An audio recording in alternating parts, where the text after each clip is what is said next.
বন্ধুরা, দুনিয়া টাকার গোলামের ২১ নম্বর পর্ব ছিল শুরু থেকে শেষ পর্যন্ত টান টান উত্তেজনা, ইমোশন আর একের পর এক বড় বড় টুইস্টে ভরপুর। চলুন কোনো গুরুত্বপূর্ণ অংশ বাদ না দিয়ে পুরো পর্বের বিস্তারিত রিভিউ জেনে নেওয়া যাক। পর্বের শুরুতেই আমরা দেখি শেজাদ চৌধুরী সরাসরি অর্থমন্ত্রীর ব্যাংকের সামনে হাজির হয়। তার একটাই দাবি, যে মেয়ের সঙ্গে অন্যায় হয়েছে তার কাছে জনসম্মুখে ক্ষমা চাইতে হবে। কিন্তু অর্থমন্ত্রী জুনায়েদ চৌধুরী স্পষ্ট জানিয়ে দেন তিনি জীবনে কখনো কারোর কাছে সরি বলেননি এবং এবারও বলবেন না। পরিস্থিতি আরও উত্তপ্ত হয়ে ওঠে যখন বস্তিবাসীরা একে একে সামনে এসে অর্থমন্ত্রীর বিরুদ্ধে অভিযোগ করতে শুরু করে। তারা জানায় লোন দেওয়ার নামে মিষ্টি কথায় ফাঁদে ফেলে তাদের কাছ থেকে বিভিন্ন কাগজে সই নেওয়া হয়েছে।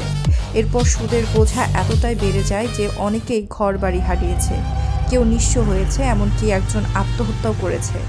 সব অভিযোগ শুনে শেজাদ পুরো বিষয়টিকে জনগণের বিচারে ছেড়ে দেয়। সে জানিয়ে দেয় ক্ষমতা নয়, এবার বিচার করবে সাধারণ মানুষ।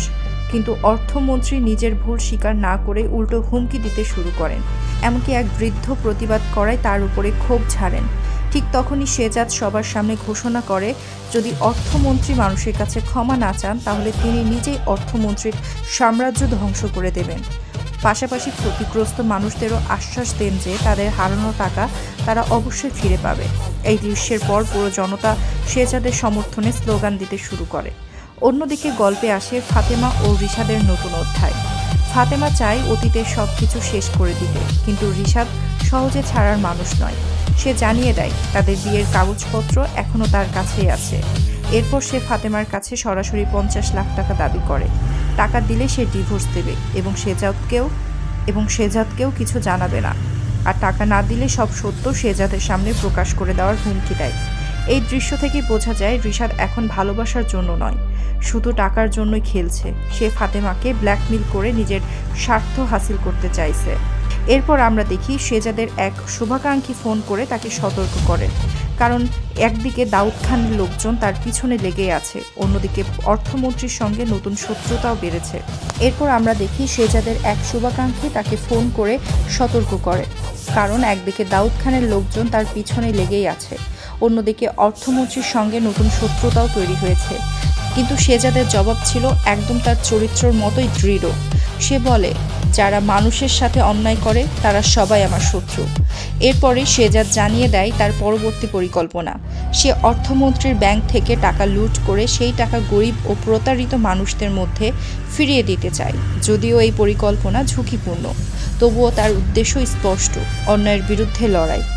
এদিকে আরেকটি আবেগঘন দৃশ্যে শেজাদ ঋতুর বাড়িতে যায়। সে সবাইকে ধন্যবাদ জানায়, কারণ স্মৃতিশক্তি হারিয়ে ফেলার সময় তারা তাকে আশ্রয় দিয়েছিল। কিন্তু একই সঙ্গে সে পরিষ্কার করে দেয় তার অতীতের সেই সম্পর্ক এখন আর তার মনে নেই। তাই ঋতুকে অনুরোধ করে সে যেন নতুন করে কোনো আশা না রাখে। শেজাদের এই কথাগুলো ঋতুর জন্য ছিল ভীষণ কষ্টের, কারণ যাকে সে নিজের জীবন দিয়ে ভালোবেসেছিল সেই মানুষটি আজ তাকে শুধুই অতীতের একটি ভুলে যাওয়া অধ্যায় হিসেবে দেখছে। এরপর ঋতুকে একা আল্লাহর কাছে দোয়া করতে দেখা যায়। সে শুধু একটি প্রার্থনাই করে, তার গোলাম যেন আবার তার কাছে ফিরে আসে। এই দৃশ্যটি ছিল পুরো পর্বের সবচেয়ে আবেগঘন মুহূর্ত। অন্যদিকে রিশাদ বাড়িতে ফিরে নিজের মাকে জানায় সে ফাতেমাকে ৫০ লক্ষ টাকা ফাঁদে ফেলেছে। তার বিশ্বাস শেজাদ এখন কিছুই জানে না, তাই এই বিষয়টাকে সে নিজের সবচেয়ে বড় অস্ত্র হিসেবে ব্যবহার করতে চায়। পর্বের শেষের দিকে শেজাদ ছদ্মবেশে অর্থমন্ত্রীর ব্যাংকে যায়। উদ্দেশ্য একটাই, ব্যাংকের নিরাপত্তা ব্যবস্থা সম্পর্কে বিস্তারিত তথ্য সংগ্রহ করা।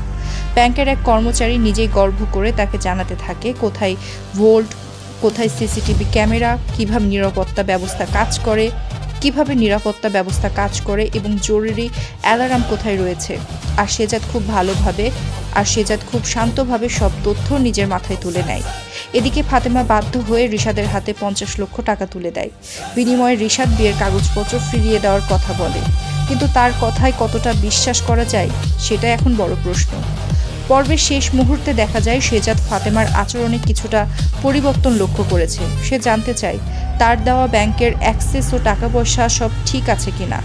অন্যদিকে ফাতেমা নিজের ভেতরের কষ্ট লুকিয়ে স্বাভাবিক থাকার চেষ্টা করে। এখানেই শেষ হয় আজকের পর্ব। এবার আসি আমার ব্যক্তিগত বিশ্লেষণে। আমার মনে হয় রিশাদ এত সহজে ফাতেমাকে ছাড়বে না। ৫০ লাখ টাকা পাওয়ার পরে সে নতুন কোনো ষড়যন্ত্র করতে পারে, কারণ তার মূল লক্ষ্য শুধু টাকা নয়, সেজাদের জীবনেও অশান্তি তৈরি করা।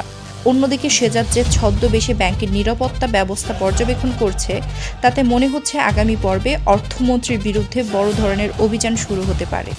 তবে সেটি শুধু ডাকাতি নয়, বরং প্রতারিত মানুষের টাকা ফিরিয়ে দেওয়ার পরিকল্পনার অংশও হতে পারে।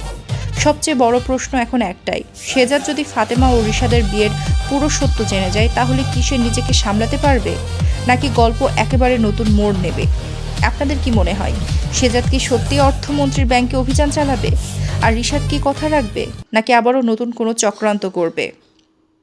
আপনার মতামত অবশ্যই কমেন্টে জানাবেন। ভিডিওটি ভালো লাগলে একটি লাইক দিন, চ্যানেলটি সাবস্ক্রাইব করুন এবং পাশে থাকা বেল আইকনটি অন করে রাখুন। দেখা হবে পরবর্তী রিভিউতে। আল্লাহ হাফেজ।